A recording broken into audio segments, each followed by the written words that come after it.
Vadodara crime બ્રાન્ચે 22 વર્ષનો રીઢા ચોર ઝડપ્યો. વડોદરા શહેર ક્રાઇમ બ્રાન્ચે સયાજીગંજ વિસ્તારમાં થયેલી ઘરફોડ ચોરીનો ભેદ ઉકેલી નાખ્યો છે. ક્રાઇમ બ્રાન્ચે એક જ શાતિર અને રીઢા ચોરને ઝડપી પાડી 34 લાખથી વધુના મુદ્દામાલ રિકવર કર્યા છે. વડોદરામાં સયાજીગંજ વિસ્તારમાં બનેલી હાઈ પ્રોફાઇલ ઘરફોડ ચોરીના કેસમાં વડોદરા ક્રાઇમ બ્રાન્ચને મોટી સફળતા મળી છે. પોલીસે સીસીટીવી ફૂટેજ અને ટેકનિકલ સર્વેલન્સના આધારે માત્ર 22 વર્ષના એક શાતિર આંતરરાજ્ય ઘરફોડ ચોરને ઝડપી પાડ્યો છે. પોલીસે તપાસમાં બહાર આવ્યું છે કે આ આરોપી ખાસ મુંબઈથી વડોદરા આવતો અને દિવસના સમયે જ રેકી કરીને બંધ મકાનોને નિશાન બનાવતો હતો.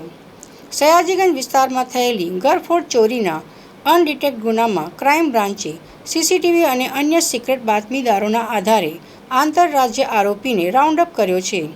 આરોપી પાસેથી 51 તોલા સોનું અને અન્ય મુદ્દામાલ મળીને કુલ 34 લાખથી વધુનો સામાન જપ્ત કરાયો છે.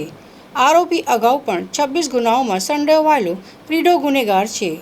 માત્ર 22 વર્ષની ઉંમરે 26થી વધુ ચોરીઓને અંજામ આપનાર આ શાતિર ચોરની અટકાયત બાદ હવે પોલીસે તપાસ કરી છે કે વડોદરા કે ગુજરાતના અન્ય કયા શહેરોમાં તેણે આ પ્રકારે ચોરીને અંજામ આપ્યો છે.